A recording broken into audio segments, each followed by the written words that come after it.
लाख को कोई टैक्स नहीं लिया जाएगा, लेकिन अधिकतम तय नहीं किया। यही यहाँ पे गड़बड़ी किया उन्होंने। अगर आपने न्यूनतम तय किया 5 लाख तो अधिकतम कितना? क्योंकि हमारे देश में, पूरी दुनिया में हर चीज गिनती का है। रुपया भी छापते हैं तो गिनती का रुपया छपता है। मनुष्य की गिनती है, पेड़ पौधे की गिनती है, कुत्ते बिल्ली की गिनती है, जमीन का मापी हो चुका है। सब कुछ गिनती में है, लिमिट में है। जब सब कुछ लिमिट में है, गिनती में है, तो पैसे रखने की छूट अनगिनती कैसे हो सकती है? अनलिमिटेड कैसे हो सकता है?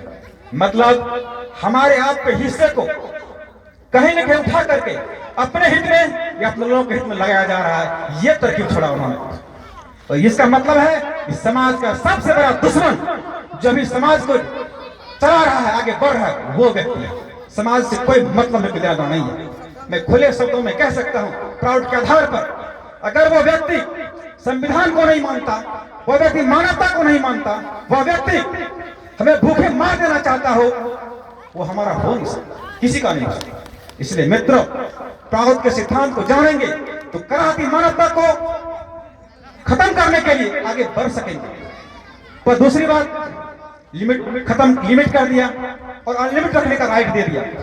अब जानिए कि एक व्यक्ति को टाटा मान ले, टाटा कंपनी है, मान लीजिए अन्य सारी कंपनियां हैं। सरकार क्या कहती है कि सुई से लेकर जहाज बनाने का लाइसेंस कोई भी आदमी ले सकता, कोई कंपनी ले सकता है। लोग ले रहा है, बना रहा है। मतलब सरकार ये कह रही है कि पैसा कमाने की आजादी है, फ्रीडम है, आपको कौन रोकता? कमाइए ना भाई, जितना कमाने का आजादी कर दिया मैंने, कोई बात नहीं है, कमाइए। इसका दूसरा व्याख्या क्या हो सकता है? आगे यहां से 1 किलोमीटर की दूरी पर रसगुल्ला टांग दिया गया है, 2 रसगुल्ला लटका दिया गया है, और लाइन में कंपटीशन में एक 16 वर्ष का नवयुवक और 80 साल का बुढ़ा खड़ा कर दिया गया है। और सरकार कह रही है जो पहले दौड़ के जाएगा रसगुल्ला उसका होगा।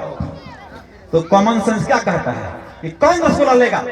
80 वर्ष का बुढ़ा या 16 वर्ष का नौजवान? 16 वर्ष का नौजवान रसगुल्ला खा लेगा, बुढ़ा नहीं दौड़ सकेगा।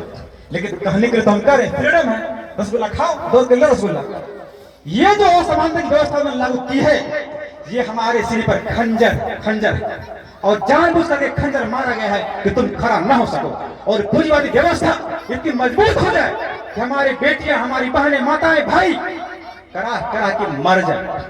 आज के दौर में उसका नंगा नाच किया जा रहा है। आप खोलेंगे तो देखेंगे, पता चलेगा आपको। इस देश में, दुनिया में जिसके पास जितना पैसा है, वो तमाम लोग नंगापन के शिकार हैं, अब संस्कृति के शिकार हैं। और वो ये कहता है कि हम जो कपड़ा पहन रहे हैं, हम जो हमारा जीने का स्टाइल है, वो मेरा है, कोई बैंड नहीं कर सकता, निजी मामला मेरा है, आप बोल नहीं सकते। मतलब आप संस्कृति पैदा करें, बोल नहीं सकते। और उसका खुला झूठ भारत में हमारे माननीय मोदी जी ने दिया, ऐसे नहीं दिया, कानून बना के मुहर मार के। और कौन कानून?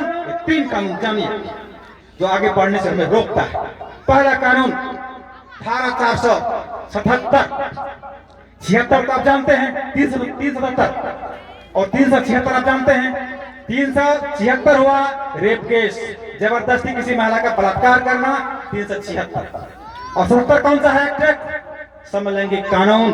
बनाया कहा? कोई लड़का शादी कर सकता है, लड़की शादी कर सकता है, ये कानून बनाया। और बजाबता सैकड़ों जनसंख्या में लोग शादी कर रहे हैं, सरकार मोहर लगा रही है। कहने क्या मतलब? आपका बेटा मेरा बेटा, आपकी बेटी मेरी बेटी, अगर किसी रोड पर कहीं भी कुछ करे, आप बोल नहीं सकते। अगर बोलेंगे आपको जेल में ठूस दिया जाएगा, कोई देखने वाला नहीं मिलेगा। ये कानून पास किया। भारत धर्म प्रधान देश है, भारत सभ्यताओं का देश है। उस देश में अपने को धार्मिक कहने वाले प्रधानमंत्री ने ये कानून बना के पास किया। क्या उचित लगता है आपको? दूसरा कानून बनाया धारा 497, व्यभिचार कानून। क्या कानून है ये? कानून है कोई वयस्क महिला किसी पुरुष के साथ कहीं भी कुछ कर सकता है, कोई रुकावट नहीं। अगर आप उसको पूछेंगे आप ऐसा क्यों कर रही है, आप जेल जाएंगे। उसका पति पूछेगा तो जेल जाएगा, बाप पूछेगा तो जेल जाएगा, तो रोक नहीं सकता। क्यों? ये आज ये कहता है कानून कि आपको आपकी इच्छा आपके पति से पूरी नहीं हुई है, आप अपनी इच्छा कहीं पूरी सकते, आजादी है आपको, ये कानून बना के दिया। तो आप अंदाज करिए ये क्या कानून बना। मतलब कोई घर घर नहीं रहेगा, हर घर में कत्लेआम होगा, आपको समाप्त कर दी जाएगी। ये सभ्यता का विकास जो हमें होना चाहिए था, सरकारों ने कानून बना करके हमें सुहा कर दिया है। आने वाले दिनों में इसको नजर आपको देखने को और मिलेगा। मित्रों, तो कहने का ये अर्थ है हमारा, मैं शब्दों से मैं ये कहना चाहता हूं आपको कि समाज व्यवस्था को ध्वस्त किया जा रहा है, तो समाज बनेगा ही नहीं तो फिर साथ चलने का सवाल कहां पैदा होता है? नहीं चल पैदा होता। तो समाज बनने से समाज को पहला रूप दिया जाए, मतलब जो बच्चा पैदा नहीं लिया है उसे मां के गर्भ में ही मार दिया जाए, तो हिस्सा कहां से लेने के लिए तैयार होगा? ये अवस्था पैदा किया जा रहा है।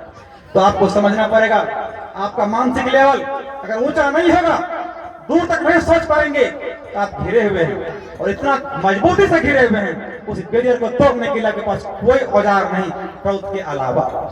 इसीलिए मेरा मानना है कि बाबा ने जो सिद्धांत दिया है हमें, समाज के आदेश के बिना कोई धन जमा नहीं कर सकता है। तो मैंने तो पहले बताया इन लोगों के बारे में, प्रौढ़ क्या कहता है, कैसे होगा प्रौढ़ जब आएगा तब कैसा होगा, तब होगा कैसा, इसके लिए 2 मिनट का मैं समय लेता हूँ, ऑटोमेटिक में छोड़ दूंगा, कोई बात नहीं है। कि किसी गंभीर विषय पर बोलने का के लिए 2 मिनट समय अगर आप देंगे तो उससे आपका कुछ खर्चा नहीं हो जाएगा। अगर आपको लगता है तो खुद हम छोड़ देते हैं। तो मैं कह रहा था कि प्रौढ़ का जब संविधान लागू होगा तो कैसा होगा, तो क्या आपने अभी तक देखा पूर्व के संविधान